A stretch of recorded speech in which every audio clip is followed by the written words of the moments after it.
Happy New Year, everyone. Woo! Happy 2022. I know.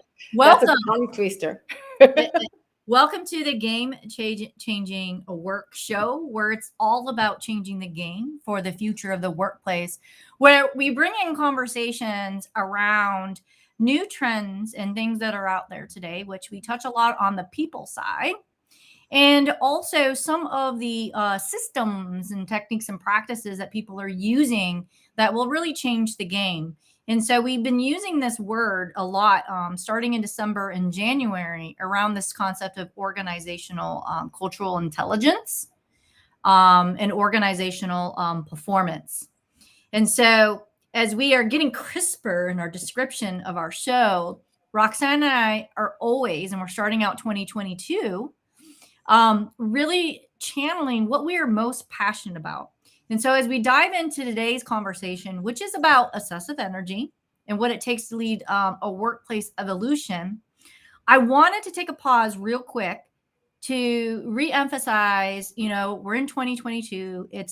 We started this in 2020, I believe, before even 2021, the show. And regardless of how we evolve and change, in the things that we do on the show, I think there's one central thing that's never left us. And that's really about bringing the human side to work, because you and I both believe there is no difference. Yeah, exactly. That's how we connected, actually. Yeah. Because we, apart from all of the tools that we use that we have in common, it was the idea, it was the purpose of really showing a different way of working and of being, really, because they're intertwined. I mean, we haven't mixed them in history, I think, so much as we have in the past 2 years right now. So like personal is part of work, work is part of our personal. We're still sharing our personal spaces. I mean, right? So that has who we are on the inside, all of our beliefs and all of that energy that we're going to talk about today. Of course, that's going to have an impact on everything we do. And the workplace is an important part of our lives, right? Definitely. And as human beings and people, we're all different. And we have a unique way to contribute. And so part of this conversation and what we're talking about, this obsessive energy, really started in our journey of how we even met through the GC index, which actually measures impact energy. And it's been fascinating through this journey. And it's been 3 years? I don't know how long anymore now. And all the people that we've worked with, or we've learned even more about what this impact energy and all these different energies really mean. Yeah. And so I said, why don't we do a show, and it'll be great for it to kick off 2022, our first show, about this topic. Because that was a great idea, because Olive said it is a great topic. So, and I think for everybody who, at the beginning of the year, we're all looking to do things differently, have a different approach, set our goals, get that energy rolling. So great idea. And when you think about an evolution, and you can think about it in the workplace, you can think of it personally, you can look at history. I started to ask this question is, in order to really persevere, you have to have some kind of obsessive energy about it, because you're going to have all these setbacks. So what keeps you going? And there was a funny conversation that I had about time. And we all know that we're busy, and some of us are even busy more than ever, with a lot of things that are going on. But have you ever noticed when someone is obsessive about something, they always find the time? There's never an excuse about it. Have you ever realized? Maybe you're one of them. And let us know in the chat if you know what I'm talking about. You might know someone, or you might be that someone. And so part of this was what I realized when we started to use the GC index. And maybe I need to bring that up now. What do you think? Is that good time now? Let's do that, because then I we're got going the to talk sauce. about it and we need to show what we're talking Yep. about. There So we go. when we talk about this obsessive energy, there are different energies that you can actually measure. And so back when the GC index was made, they actually were doing some research about the game changer energy. And what was it that actual people like a Steve Jobs or other people through history that they were able to see beyond the status quo? They are comfortable taking those risks and they can see what other people don't see at the moment, right? And what was so different about that, and we all know the Steve Jobs story, right? And there's probably others that you can relate, is what made them be who they were, what was the DNA about them. And so there was this in 2015, if I got the date correct, me wrong, is they started with and we can probably put that PDF article, those of you that are interested, put it in chat, let us know about that study about the game changer. And so it was the DNA of that game changer. And so this is kind of what started that journey. And then another case study came out with, okay, well, from studying, they actually learned that there were all these other energies, what they call proclivities, that surround this game changer. And so they came out with another article which talks about game changing teams. So today's topic, and we're going to start with the first one, is really talking about this game changer and polisher impact energy. And the reason why, if you look at this chart, where obsessive energy comes from, and there's two types, is the game changer and the polisher. And so let's talk about the difference. I'll lead with some and then help me add some in, Roxana. How's that? So I've seen, and I love that you mentioned where the whole GC index measuring started from, because you and I know a lot of leaders, or people who are not leaders yet, maybe in organizations, who are game changers, and we've talked to a lot of them where they are very passionate about new ideas, about revolutionizing something, creating a revolution of some sort. And talking about Steve Jobs, definitely this is what he wanted to do. I mean, one of the slogans I think that Apple had at some point was "Think Different." So this is the whole idea for game changers is, how can we do things differently? There has to be a different way of doing things. There has to be a new way of doing things. And because of that, they don't necessarily find that they do have a voice in larger organizations. This is why organizations wanted to understand what they can do with these people to Yeah, a keep lot them of them motivated and engaged. Exactly. And a lot of them, and if you look at Elon the Musk. trend, right? And then if you look at the trend today, I'm wondering how many of the people who are part of the great resignation are actually game changers who don't feel or have some of the game changer proclivity in them high enough to make them want to go someplace else to do things differently, where they can feel appreciated, because these people feel appreciated in cultures that are safe to fail, Mm-hmm. where they can experiment, right? um, Exactly. so, and think about new ways of doing things and going with the change. They're called game changers for a reason, right? So they will be the ones who are driving change. And whenever they have the choice or the option, they will go for it. So a lot of them will be part of this new great resignation wave. Yeah, And and then I you go, love you bringing that up because yeah. we don't know, and I wish we could know and get all that data, because there are different variations of this. And so some of you, we have so much time to get into this, but just enough for everyone to whet their appetite and get curious, is all of these energies are different. There's like thousands of different combinations. But when somebody has high obsessive energy, it doesn't need to be their dominant. Mhm.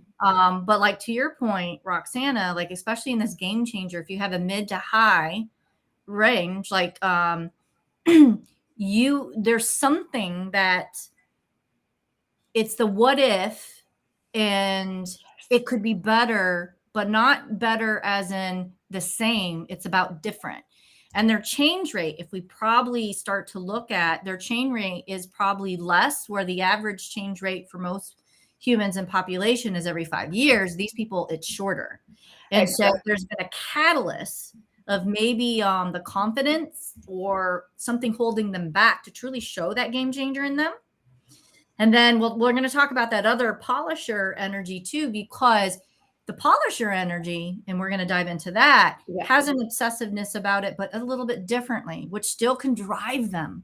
Yeah. And they obsess about it in a different way. So I love these tips that you put in there about the game changer. Because and you and I, we have to say we have a high game changer score. That's my only high one. Go figure. So and let us know if any of those watching and who are with us now, Is this you? Are we describing you? Exactly. How much does this resonate with you? Because it's all about, and I love that you mentioned the fact that they think about the what if, right? Because the risk for a game changer is not the risk itself. It's thinking about, what if I regret not doing this? I mean, that's the real risk that a game changer will feel threatened by. Not the risk of change, not the risk of doing things, but not doing them or not trying something new. I think this is the key motivator and the key obsession here. Let's go with it. I mean, these are sometimes the individuals that might appear difficult at work, yes, or personally, mm-hmm.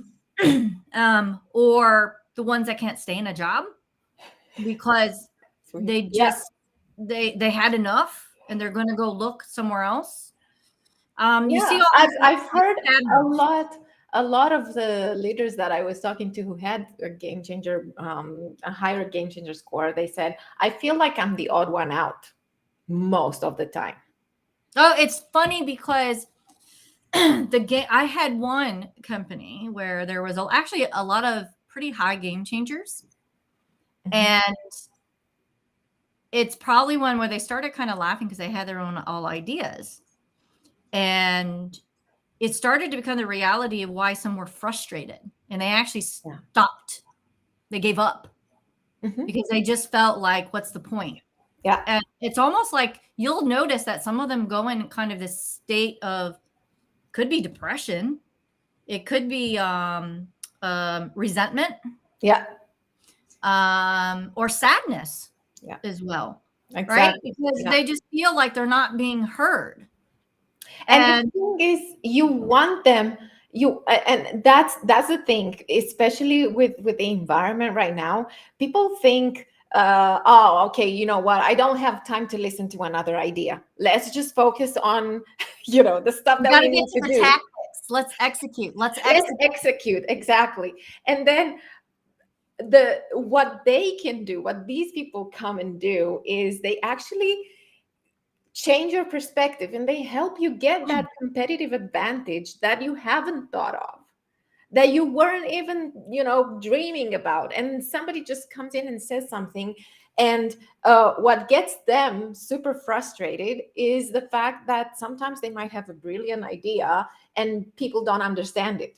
People don't get it because sometimes it's hard for a game changer to fully articulate that idea that is so clear in their head. But then it's very hard to articulate it in a way that others can understand where it goes and why that idea is a great one.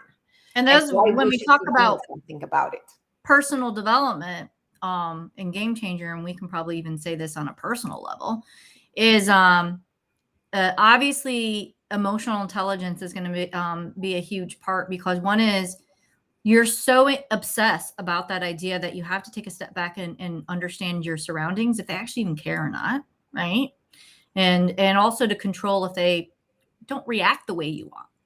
Then there's the other thing of skill set of being able to, as you were talking about, articulate, but also influence. And how do you influence? So we didn't talk about all these other energies in here, and that might be for another time, because we're not going to have enough time today, because this is all about the obsessive energy. Is that how do you convince someone that is highly pragmatic and it likes the tried and true? Yeah.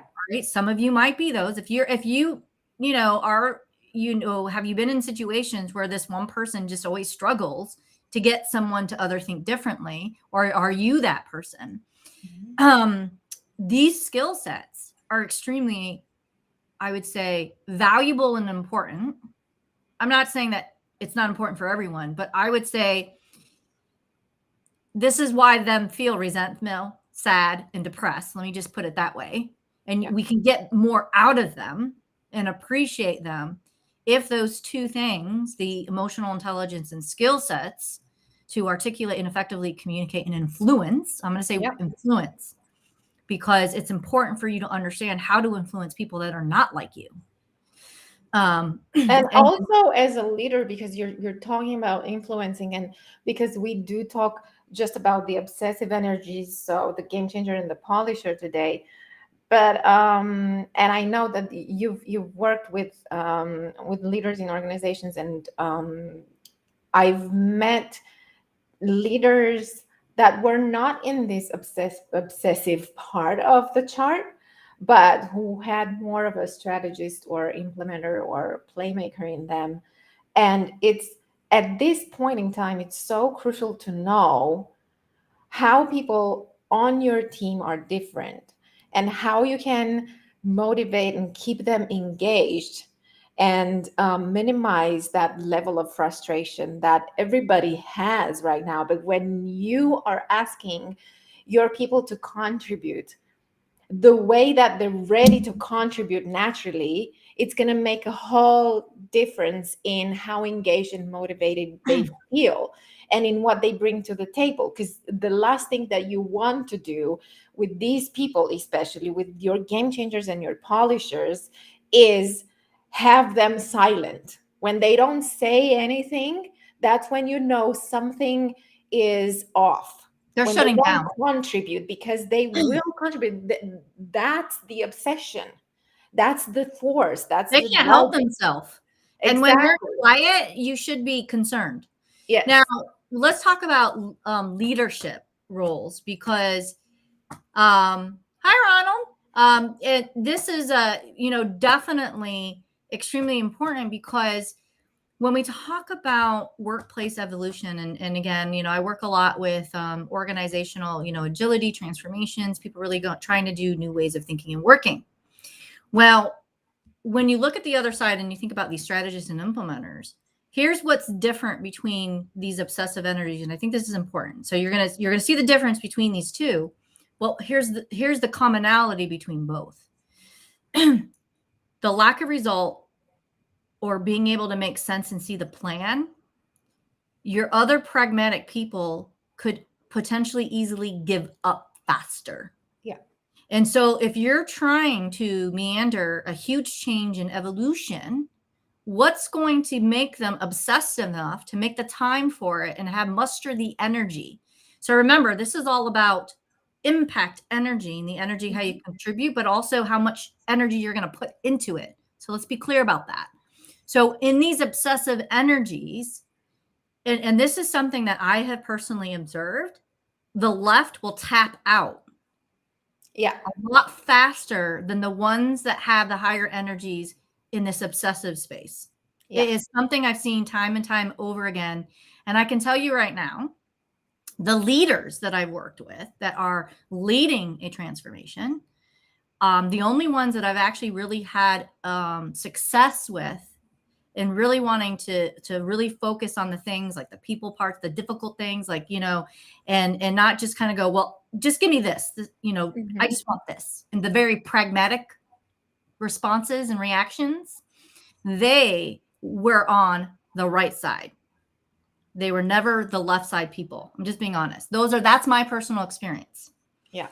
I have not yet, I'm going to be honest, I have not had a leader yet with somebody that is a full-blown game changer. The leaders that I've worked with that are very successful have actually been polishers. And we're going to talk about that one next, which is they had an obsession knowing there was a better way. And that's what drove them to continue and persevere. And so that's the big difference between these two. One is more in that idea space and obsessive about the idea of doing different and imagining and challenging that status quo. While these folks, the polishers, they are task oriented. So there's a little bit of the getting to action piece of it. But they are all about continuous improvement in better ways. So they are so open and knowing that this can't be just, this is not there's always better.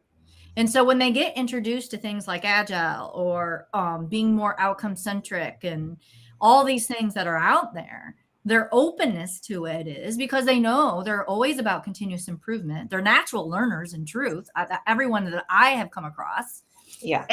And they just want better. So their appetite and desire for the better in these leaders, most of them are known that they are put in these positions and they're always improving and making a department or a group better. That's my personal experience. And they will always tell me those similar stories. Yeah. And they also work very well with the game changers because they understand that obsessiveness, they understand that drive and that force. And when they like the idea, they already see the result. So the result is very clear to them and they go directly to, well, actually, I love your idea. This is my experience working with polishers as a game changer. It has been exactly this. Oh, I love this idea. And here's what we can add to it. It's been very symbiotic for me. Right? Exactly. They take things to the next level. So if you already have somebody who has shared a great idea and you pair them to work with somebody who's a polisher, who has a high polishing proclivity, then that you will know that execution is going to be excellent. They're all about excellence. That's why the conversations, if they can actually see it, and this is the game changers challenge, is to articulate it. Yes. Because once the polisher can see it, they're game on. And they might not see it right away. Because remember, they're a little bit task oriented. And so there's a little how in there. And that's where some of us as game changers, if we're not articulating the how really well, they might play along. Like they kind of get what you're saying, but they can't see it right away. And like if I've gotten feedback is they like, Veronica, we thought you were crazy. I've actually had this said to me multiple times and because of the how, and I'm actually learning how to be better articulating the how so these polishers can see better because they get they're like, I didn't see it right away, but once I saw it, poof. Yeah. They were game on. And that's a crucial differentiator. And they wanted it.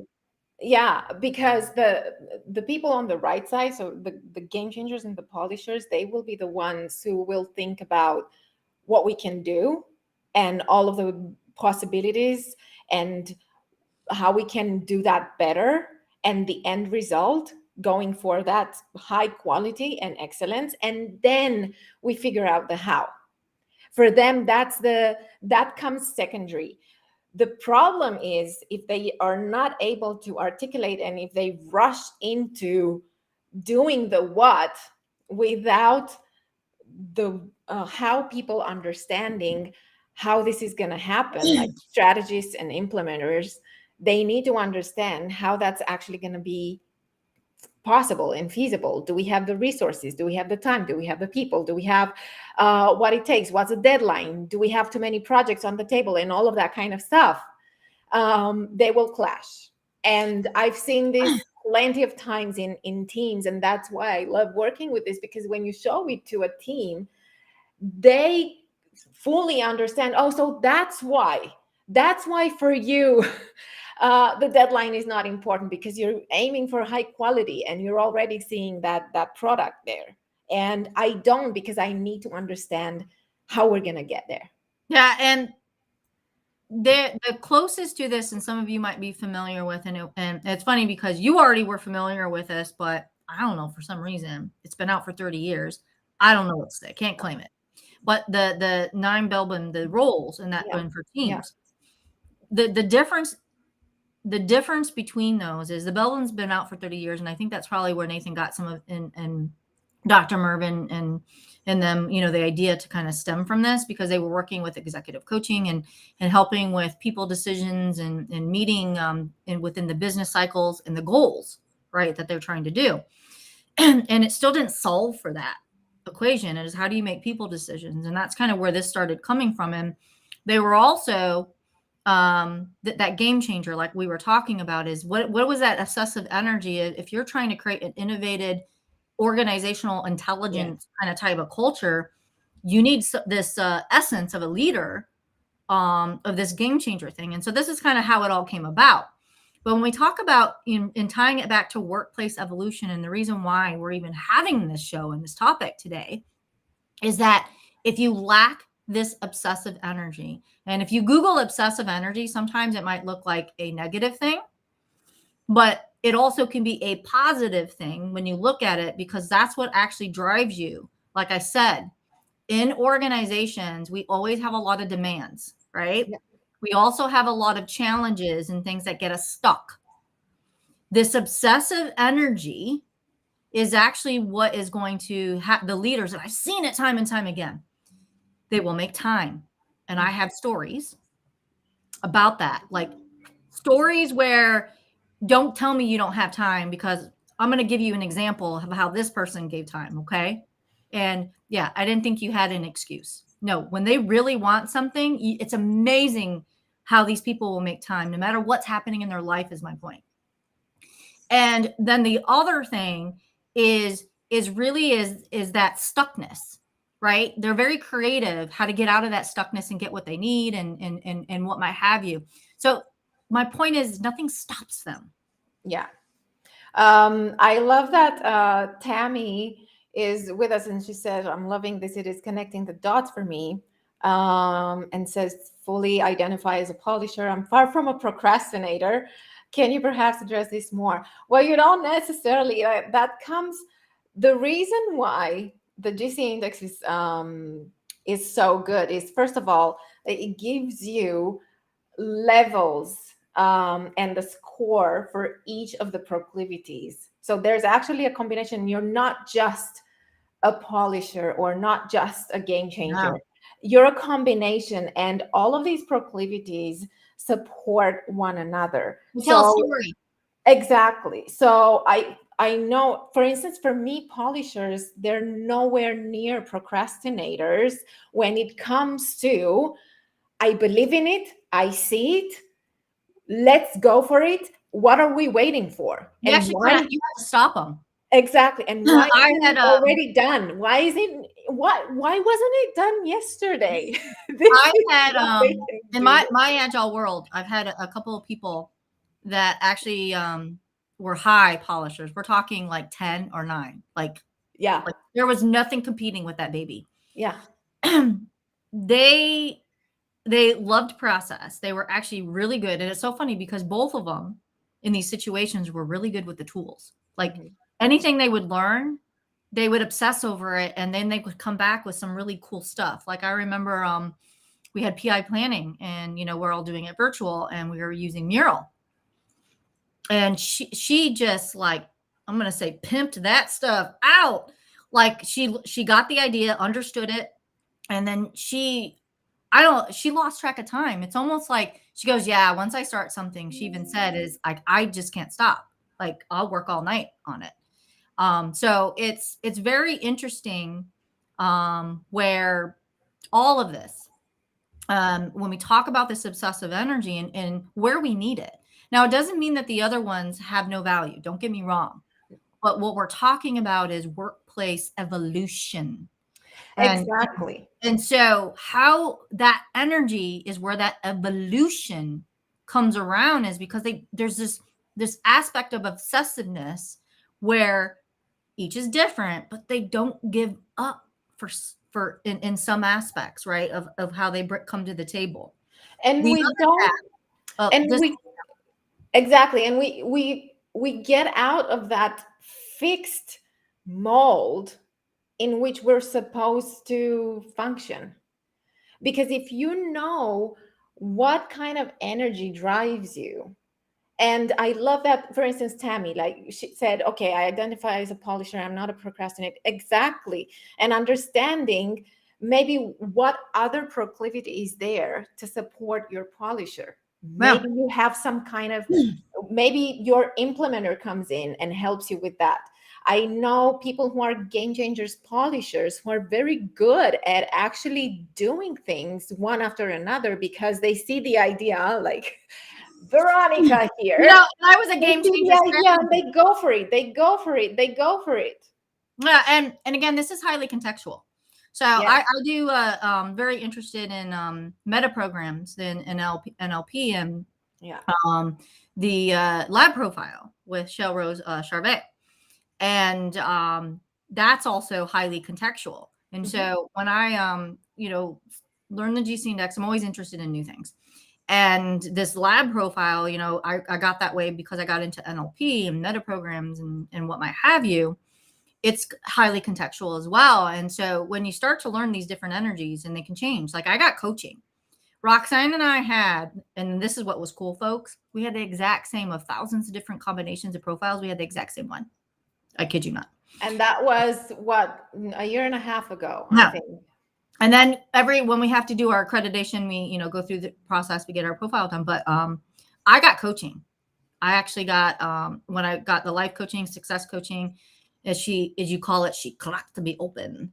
And that's where my energy shifted because it started to come to this desire of this game changer being satisfied. My game changer grew. Yeah. And my polisher energy grew while my strategist kind of got smaller because I am comfortable connecting with myself with more strategic people to help me. And I'm cool with that. But the one thing that never changed was my implementer. That baby's still a 2. It's not my thing.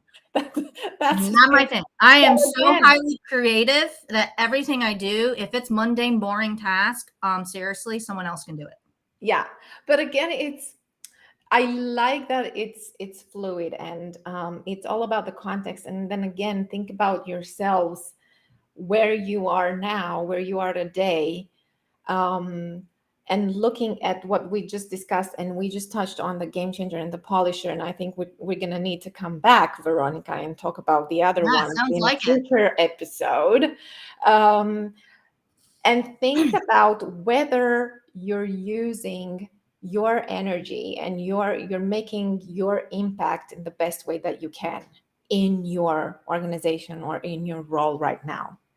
What I find is a lot of people, and think about it, this is where it all started from, with the game changers who were leaving organizations where people didn't know what to do with them inside of an organization.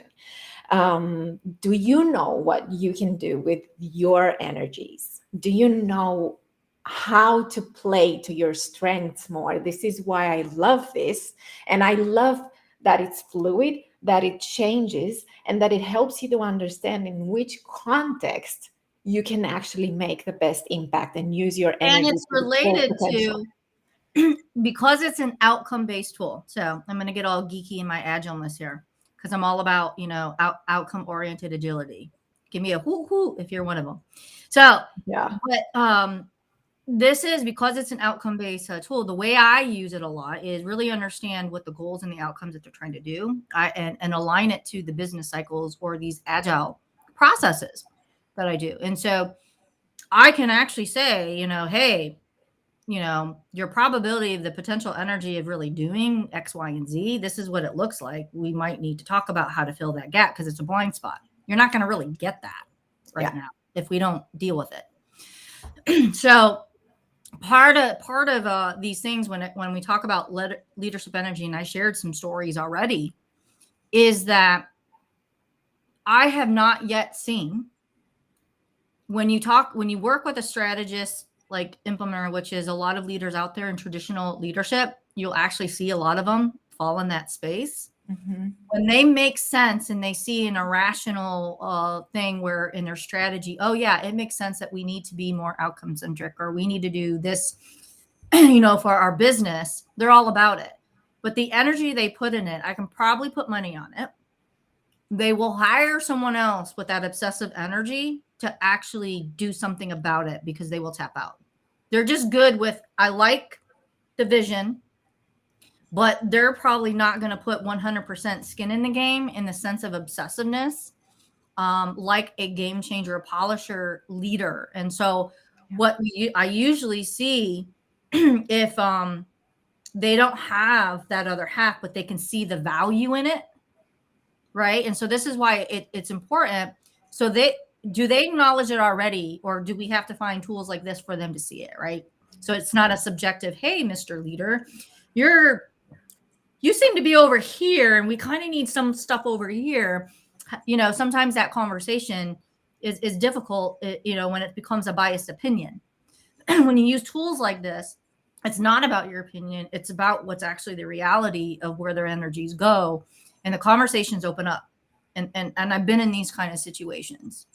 And they'll go, yeah, I call it the Ghostbuster, who you going to call line. And I got that from Peter Donovan in things. Because this definitely, when we talk about leadership energy patterns, there are patterns, folks. And I have not yet seen, in my experience, especially in transformations coming into all these different organizations, the most positive ones when it comes to the leader really being obsessive and really, in it and moving to those, except for the, the pragmatic, hold it, let's not do this. And they're very hesitant type of, you see where I'm going, folks? Some of you, the ones that had this polisher energy, because again, I told you, I haven't had somebody that was a strong game changer. I have not had one. I can't tell a story on that one in my transformations. I know it's amazing, folks. I am the game changer that comes in. But I have had polishers, and there's something about them that's so different in that engagement with me. And it's probably been the most positive and the most successful results that I've ever had with some of the things that I tried to introduce, especially when it comes to change leadership, and things that aren't necessarily the pragmatic, help me do my practices results and help me solve my predictability issue. Like, they were more open to actually put people first in the transformation. Both And of them. it's also bear in mind, again, that you're not just one or the other. So you don't have just 5 types of energies and contributions that people can make, because you might have somebody, and typically the combination is game changer polisher or game changer strategist or whatever combination it is, but you will have some scores for all of the other proclivities, and the way that they mesh with each other is going to be the way in which you're going to be making your impact. And you will know where you want to make your best impact and where you naturally go, what gives you energy and what takes energy away from you. We talked about, Veronica and I are very low on implementer. But here's the thing. I find my implementers everywhere I go because I know this. Yes, but here's the thing. Here's the thing. That doesn't mean, that has nothing to do with skills. That has nothing to do with personality. That doesn't mean that we cannot get things done. That only means that when we have to focus on the little details, on the day-to-day routine, That's not where I go. we really need to believe in that idea to, get things done, because otherwise we get bored. And I've rarely seen a leader who's a game changer polisher or polisher game changer who does things the same way over and over and over again, because they will need to tweak, they will need to change, they will need to transform or to improve. They look at how they can do things That's differently. probably why I've had positive experiences with these engagements I'm in, because of this right side. And the ones that I've had where I knew the leaders are more on the left side, why the experience was different for me. Because remember, I'm the game changer coming in. Yeah. And I can totally see, like, fish out of water, black sheep. I could feel it. I can sense it. I know. I'm like, wow. They just want the same. And better, I kind of have to take a step back and go, well, what is better to you? Because better to in the pragmatic is just the results that logically make sense for them, but it might not be changing the way they work really until you convince them that they need to do something different. Because remember, they're very pragmatic. Can I get it this other way? Why do I have to do all this stuff? Yeah. I always get those things that they challenge. And that's where data folks become so important. So these are some of these leadership patterns. I know that we're probably running out of time here. Yeah. We did have some questions of like how you can take the test. One of the things I want to say is you start with the individual. And then especially organizations are not about individuals. They're about teaming. And then you take the team of teams and it keeps growing. So this is actually scalable. By the way, we're just talking starting at the individual level, because once you know yourself, you can know how you actually work with others. And imagine a leadership team, a change team, a transformation team, an agile team. You can go on, and I can tell stories around that. Because this, if you look at it, this is a business cycle. So we're looking at who can contribute what and how much naturally in business from the team. Because as a leader right now, if you're leading a team, you're probably right there in the middle. And I've heard so many leaders saying to me, I feel so isolated when I'm in the middle of it. I'm in the middle of everything and everybody, and I feel so isolated because I don't know who to ask for exactly what you said, who you're going to call. I don't know who to ask for help. I feel like I need to do everything and come up with all of the solutions. And it's not the reality, folks, is that no, it doesn't have to be this way. And actually, performance is improved if everybody contributes, because that's why you want all of those brilliant people on the team. If you have all of the brilliant people and you don't help them tap into their full potential, why are they even there? Now, if any of you are interested in learning more, definitely direct message Roxana or myself. I know that, Roxana, you've paired, you're streaming live on LinkedIn, and then I have people that are watching on mine. So go where you naturally go. We are a team, Roxana and I. Exactly. Now, tips to avoid failure and increase odds. So let's kind of wrap this up here.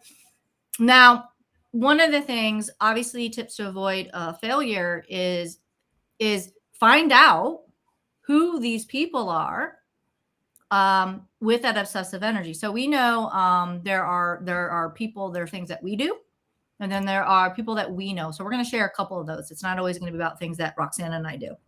And so when it comes to the avoiding the failure is really being cognizant and aware when you start to hear themes from people. I don't have enough time.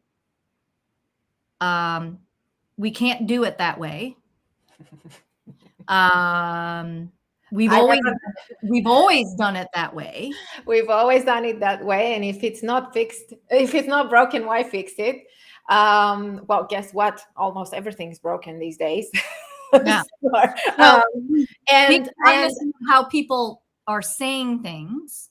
And also the personality excuses. I'm an introvert, therefore I cannot do this.